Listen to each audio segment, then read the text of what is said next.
Daniel Padilla update. Kaya nag-ready na nga si DJ para sa ASAP Vancouver dyan sa Canada. Kaya nagkaroon pa nga ng meeting kasama ang iba pang mga kapamilya star. Yung paghahandaan nila yan sa show nila. And for ASAP Vancouver. Ayun pa nga.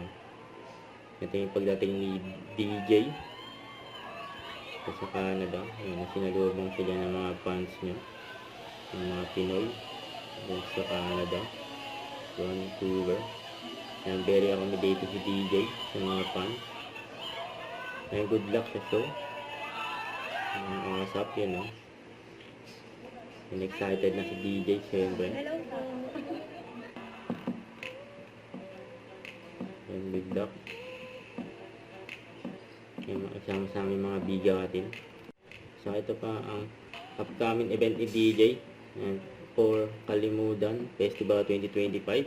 And sa November 20 na yan sa Sultan Kudarat. Yan, abangan si DJ dyan. At sa endorsement niyang KPC, may magkakaroon ng Music Fest KPC Ball 2026 kung saan makikijaming si Daniel Padilla sa March. Don't forget to subscribe, click the notification bell for more updates. This is Richard the Action Live. Stay tuned for more videos. See ya.